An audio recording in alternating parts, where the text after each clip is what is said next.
I I caught the line that was under the line that was going for the bow of the skiff. I caught that and I went overboard.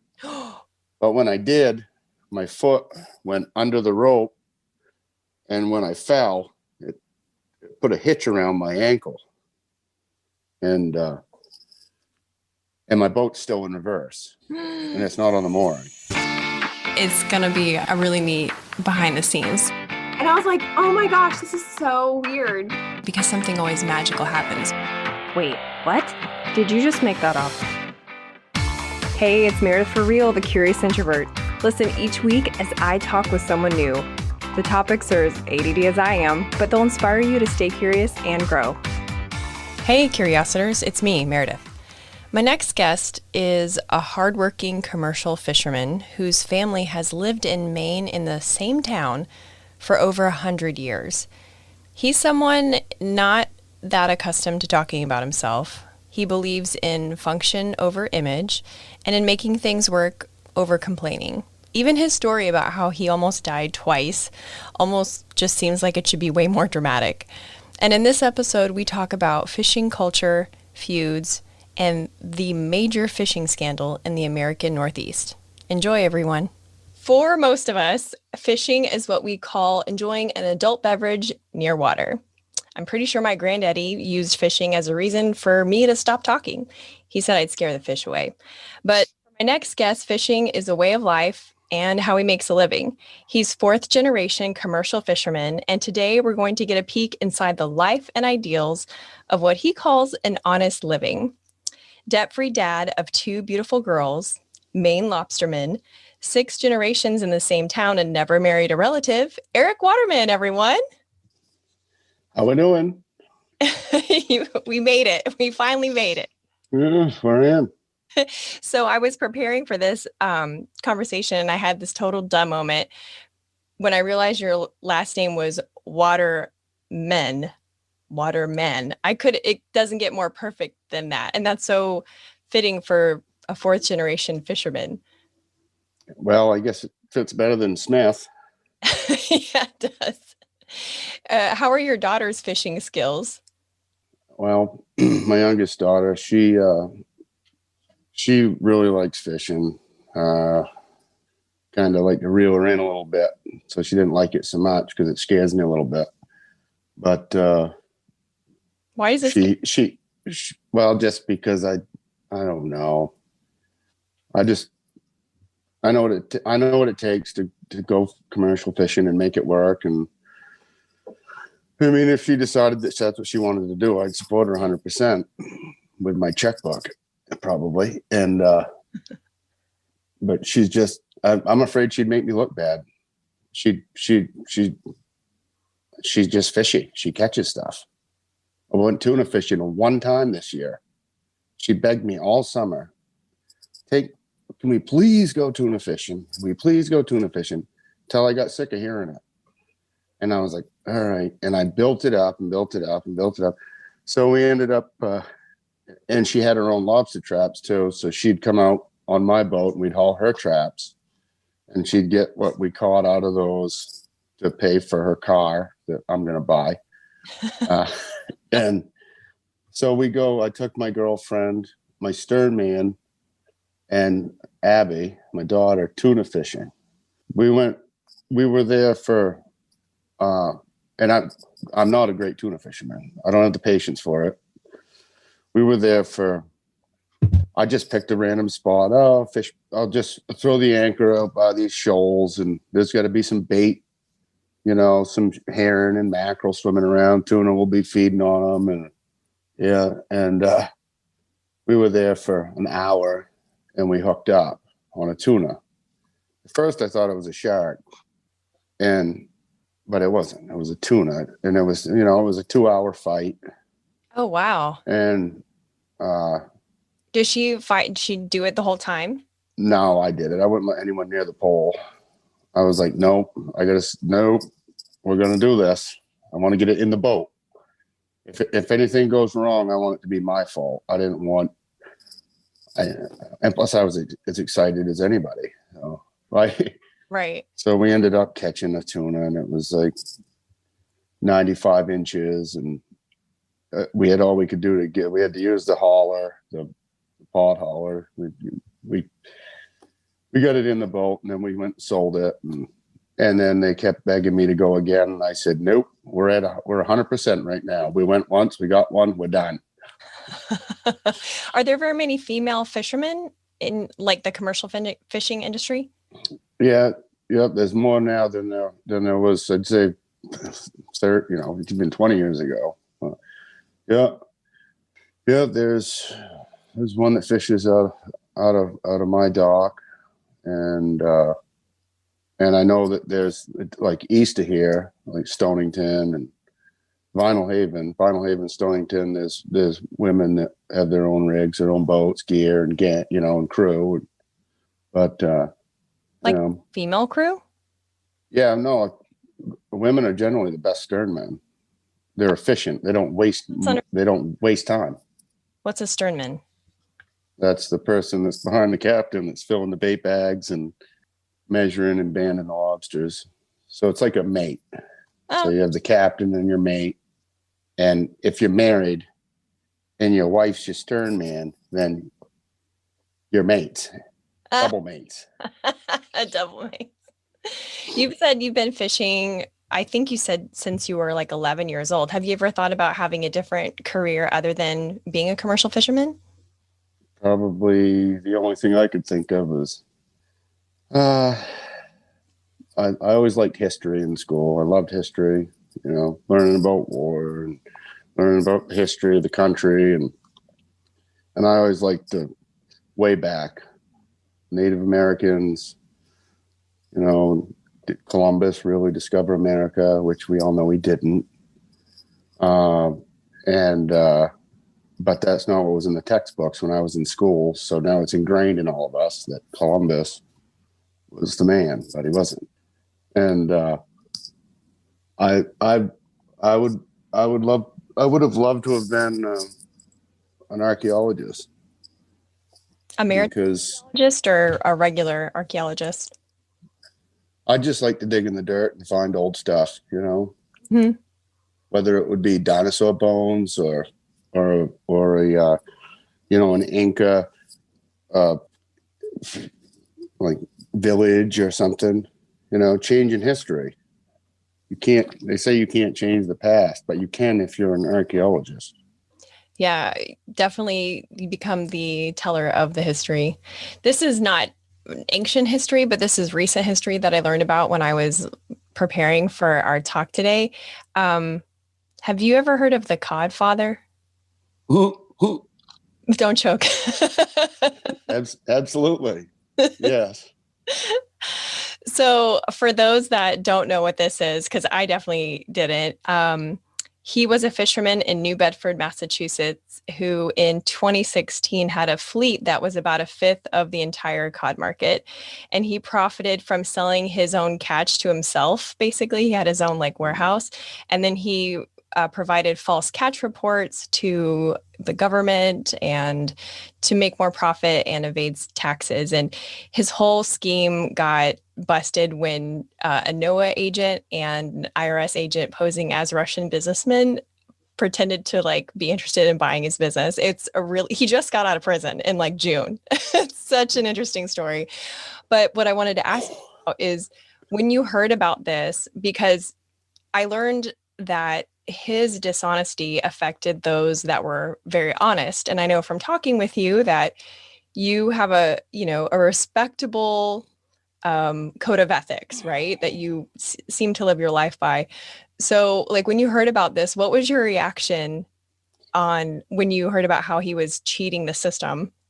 Well, first and foremost, my neighbor was his cellmate. No. Yeah, I mean, it's a small world. It happens. I figured it was a small, which is why I was asking about this. Not direct neighbor, but he's 3 roads up. And we don't break bread together. But no, I heard about it, and my cousins, they've I call it, we call it big boat fishing, scallop drag, big boat scalloping. You go out for a couple weeks, ground fishing, a 2-week trip. And I've done it, and I fished out of Fairhaven with my cousins, and their father ran the boat. But that just, that was at such a big scale, undercutting all the, the hardworking, honest fishermen. But he had it going on as the middleman. When the product got to the dock, from the dock to the processors, where he cashed in big. He probably, being an honest businessman, he could have been very successful, I would say. But it's generally you find anything like that. That was at a very large scale. That it's the guy in the middle that's really putting the screws to people. It's not the guy that's bringing the product in. It's the guy that's taking it from the dock to the next spot. Between, we're number one, and then between 2 and 3 is where you're getting it. But I don't, I'm sure, I'd stand on my head in prison for 5 years if I could get out and be a millionaire. Actually, I wouldn't. I'd wait till my girls graduated from college, and then I'd stand on my head for 5 years. Right. And then pay for Well, it brought up some interesting dynamics of the world that you live in, because it was talking about it was actually a podcast that I'll link it in my Saturday emails if anyone wants to listen to it. But it was talking about the permitting for different boats. And so if this one guy's fleet, he took up most of the permits, and then how that really negatively affected the other fishermen and their ability to make a living. And so that kind of led me down the thought path of all of the challenges that I'm obviously not aware of, as, someone in your position of a commercial fisherman has. So can you kind of make me aware, what are some of the top challenges that you face in order to make ends meet in your field? I think, well, going back to the Codfather thing, what he did, I think that really hurt the small guys, guys like me. I mean, I'm majority of my income is from lobstering, and I drag for scallops and I catch a few halibut and stuff like that. But the lobstering is the meat, but I don't know. I'd say not myself, but I don't really, the biggest challenge to keep going is that there really isn't. For me, I guess, I'm grateful. I just make it work. If the price of lobsters is $3, everybody does a little, you bite your cheek, but it doesn't matter if the price is low, everybody bitches about it. Mm-hmm. Right. And the people that are bitching are not in a position to do anything to change it unless they all get together and stop going, because it's supply and demand. But, it's just, I don't really, bait prices go up. We've got a good price now, good lobster price now. I don't have any complaints really. Everybody, there was a time when people didn't get along around here, but now we're all related. So, we got to. That would make Thanksgiving just awkward. I know. Family reunions are the worst. That's the best place to pick up women. It's a family reunion. No, but I'm just kidding. I hope you took that as a joke, but we're near Canada, I know. But walk us through, what is the day of Maine Lobsterman like, and a regular day? What does it look like? Well, it's different for everybody, because everybody that everyone's self-employed. They can set their own hours, but myself, I'll get up at this time of year. It doesn't get light until I'd say quarter of 7 in the morning. So I'll get up at 4:45, 5 o'clock, in the morning, cup of coffee, have my Stearman meet me at the dock. I usually have an hour in the morning, pull in, tell him what we're doing. You know, if I have something in my truck for him to grab, say, grab this and that. And grab my lunchbox. I go down the ramp onto the float, get my skiff. I row out to my boat, bring the boat in, bait. We put bait, fuel, you know, whatever we need aboard. And then we head out. I usually I'm usually hauling my first traps by, I don't know, for this time of year, I'd say 7. But, you know, in the summer, we leave earlier. So, you know, I just kind of compensate a little bit. Some guys will haul in the dark, you know, in the morning, early morning, and I'm not one of those guys. But we make it work. Get it done. Are there like unspoken rules or etiquette around other lobstermen? Well, it's really changed. I mean, when I was a teenager and my early 20s, there was a lot more. I don't know, people. There was a lot more tension, and there was big lobster years too, and jealousy and greed and whatever you want to call it. But now it's people get along. If someone has a problem with someone, I usually just handle it in the parking lot. I'm not gonna, you know, we're not gonna cut gear. You know, I might hate that guy, but he's got kids. I don't hate his kids, but I'm just speaking off the cuff because I don't hate anybody. But if you have a problem with someone, and just go talk to them.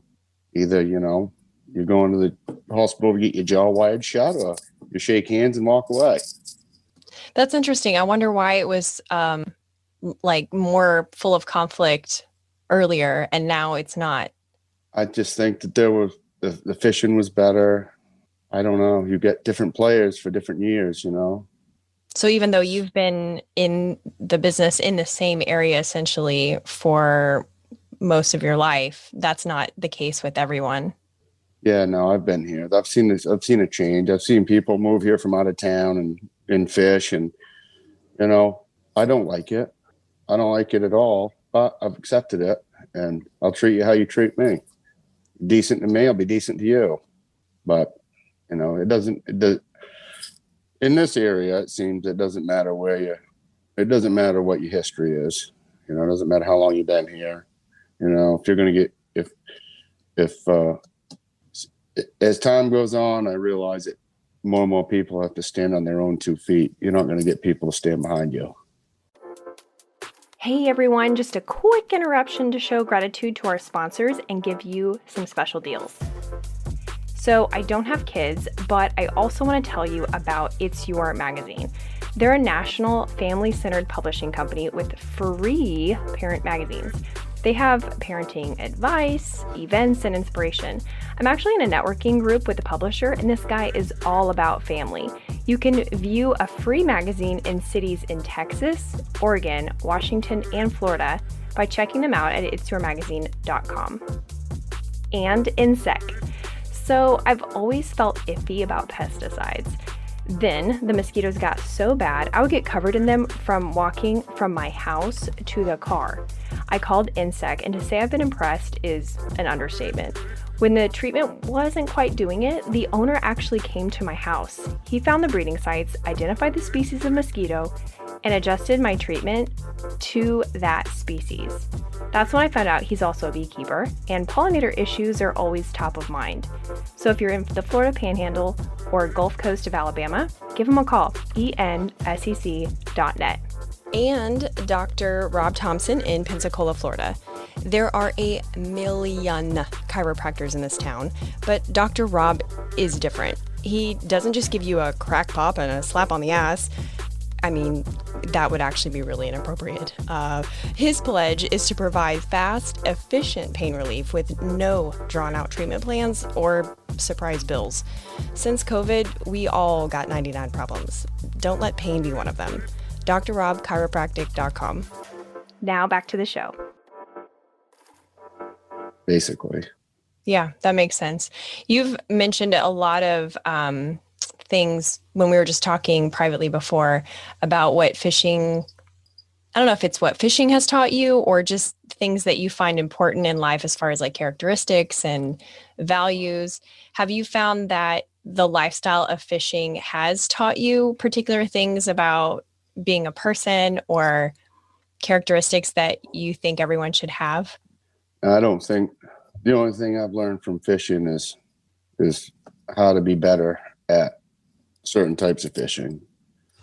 I've learned a lot about people who I fish with around, but overall, I think that what the respect I have for my fellow fishermen, I didn't get that from fishing. I got that from my family and how I was raised.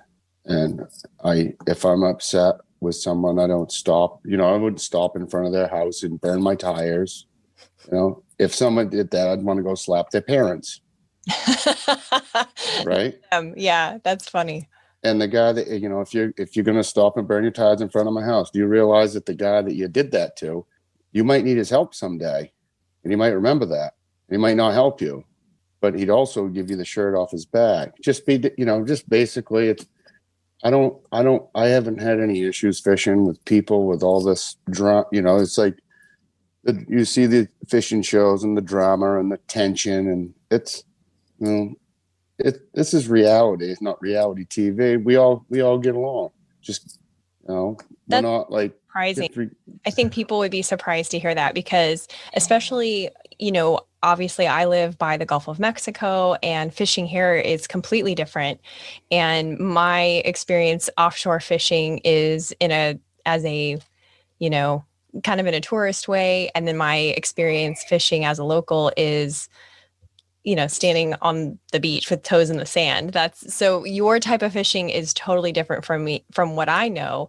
And I do just reference back to clips of those TV shows. So I think that's really surprising to me that there's a neighborly aspect to your fellow fishermen. Yeah, well, it does good to do good and lead by example. Just, if I get someone,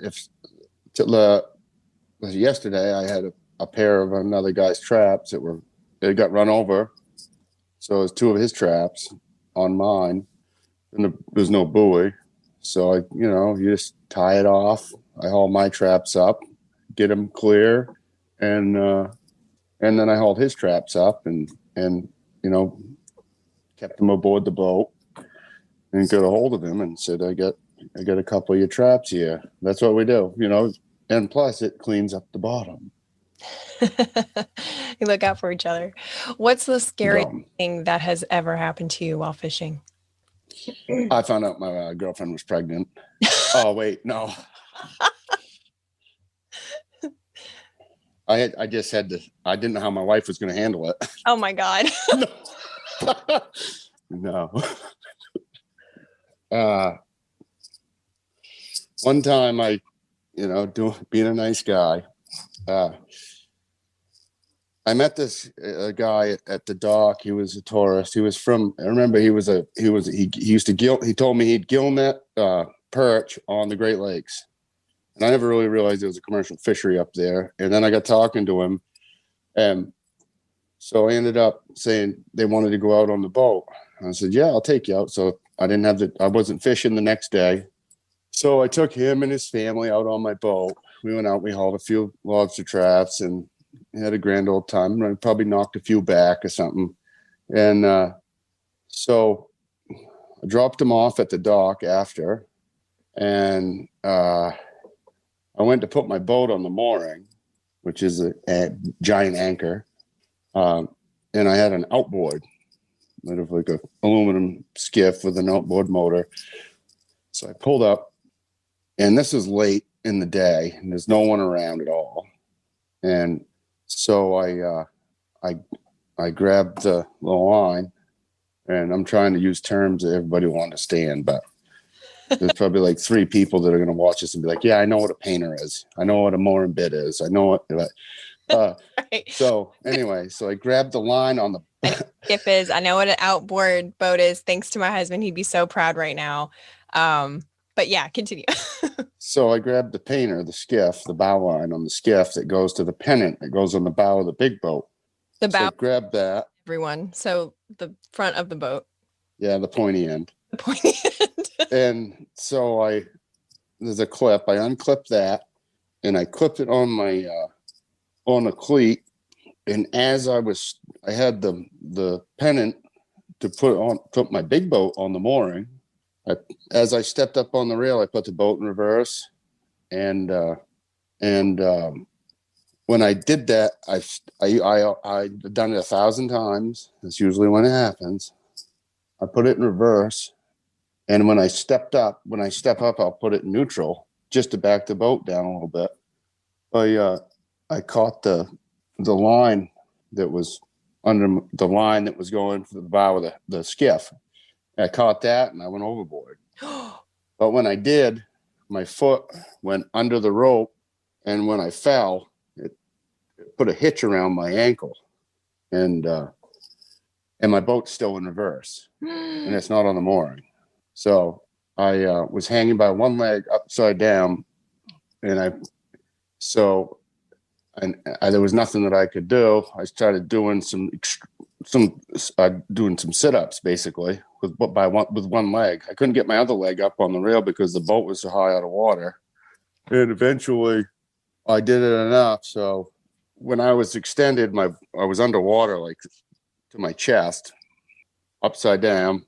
So anyway, I got my foot clear while my boat's in reverse. And there's other boats on moorings all around the harbor, and the boat's going woo, woo, woo, woo. And there's this huge pile. It's a grout bank. It's just chunks of granite. And I was like, yeah, well, I was more worried about my boat than me. Like, well, at least when the boat hits the shore, I can, do something. I don't know. So all this time you're being dragged behind your boat from your leg. I was hanging off the side of it, like right where I hauled my traps. But anyway, all good things come to an end. So I got my foot out. Then I went to, and it was a huge sigh of relief. And I didn't even care if my boat hit the rocks because I got my foot out and I was free. And so I went to climb in the skiff. I had my boots on and everything.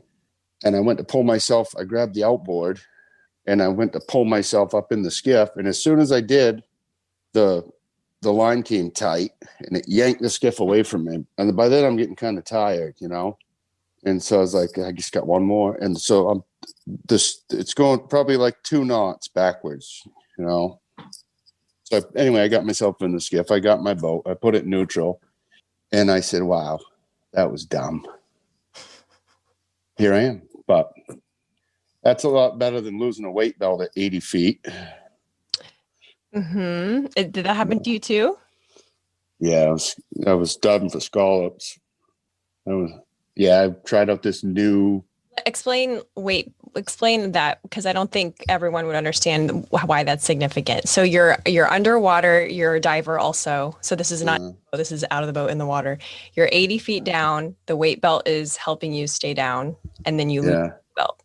Yeah, well, I used to wear 10-pound lead bars. I wore 4 of them. I wore 40 pounds of lead. A friend of mine, they came out with the new soft pack. They were lead-filled pellet weight belts. It was comfortable, and I mean, it was like a 40-pound fanny pack. You couldn't even feel it on you. But so that the first time I used it was probably the second tank I did. Second scuba tank. So we do 1 tank, you figure 25, 30 minutes of bottom time. And then we do like 4 tanks a day, usually, depending on how deep you are. So I was wearing this the first time I ever used it. And I must have hit the clip or something. The thing slid off me and I didn't know it until it was too late. So I'm heading up. I got a bag of scallops. So I grabbed my line and I pulled the bag of scallops and I held it between my legs because I didn't have any weight. I'm headed up. And safety stops are every 15 feet. What's that? What are safety stops normally so that you prevent yourself from getting the bends? It's every feet or every 10 feet? Oh, we never did that. Never did safety stops? No, we don't. We use a computer. That's like wreck diving. Okay. You just you do some surface time. I don't know. There's probably some wreck diver out there that's going to correct me on this, but no, we just spaced out our dive time. If we did 2 tanks, we did, you could trust your computer, and then we'll tell you when you can go back in the water and how deep, and you get bent using the Navy dive tables. You don't get bent if you listen to your computer in this area, diving for scallops. But so that weight belt came off. So I'm headed to the surface. I got both of my fins out and my arms. I'm flapping, trying to slow myself down. And I shot out of the water up to my knees. And it wasn't. And my friend's father was tending us, and he came over. He's an old salt. He was old then. He's old. He's a lot older now, but he was old then. And he came over, and nothing rattles him. And he was, "You all right?" I says, "Yeah, I'm fine." A little shell shock, we're all right. We're still here. So you never had you didn't have the bends, nothing happened. You were just fine. Yeah, I just felt like somebody was pulling a piece of rusty wire through my shoulder for like 6 years. But it's gone away. Oh, good. Okay. There's hope for the rest of us then. It didn't ruin my hockey career. Oh my gosh. Well, before we wrap up, I have 2 more things that I would love to ask you. The first one is, what do you feel like people misunderstand about the commercial fishing industry, at least in the American Northeast? We're not all pirates. Some of us are. Some of us pretend to be. And I'd say that fishermen from the Northeast are some of the most generous people you'll ever meet in your life. And some a bit chippy at times, but when you get through that chippiness, we're all around good people. We worry about our business and our families, most all of us, and that we do care about the environment. Definitely. I've seen a huge change from my perspective. People that putting garbage cans on their boats and stuff like that. Little things, little victories. Yeah, you would be a good person to have that perspective, since you've been not only just doing it in your lifetime, but also, your generations before you. That's really interesting. And my other question is, what do you feel like sometimes people misunderstand about you? Well, could you say that one more time? What do you feel like people misunderstand about you? That I'm a nice guy all the time. No? Because no, I don't know. My kindness, I guess. Just be nice to people. I don't know. Sometimes you get taken advantage of because you're nice. And once in a while, the old dog's got to come out. And you got to give him a back. There's no I in that. It's just back. Yeah, we could do a whole nother episode on different, what do we call them? Mannerisms. Get it? Instead of mannerisms. Yeah, sorry. I'll see myself out. No. Mannerisms. Well, thank you for sharing your insight. I'm so glad that we were able to meet. We have to give a shout out to your sister, Emily, for the introduction. Any final thoughts you want to leave to us or the future generation of commercial fishermen before we wrap? Yeah, just one more thing. What? What is that? I got big hands, and that is a cranker right there. Is that real? Yeah, that's real. So for those listening and not watching on YouTube, what is that, like a 9-inch lobster claw? Wait, hold on. I have to measure it 3 times. I don't know. I'd say, no, I got that. We were scallop dragging, and we caught one giant claw in the drag, and I saved the claw. the lobster, if it was whole, would be too big to fit in a lobster trap, I would say. But anyway, I just thought you might like to see that. Yeah, that is pretty cool. But yep, there's a lot of lobster sandwiches in that one. Well, maybe one day we'll share one in real life. Thanks for coming on the show, Erik. That was Maybe. Did great. That's a wrap. Woo! Are you still listening? Just kidding, of course you are. Since you're here, here's some ways you can support the show.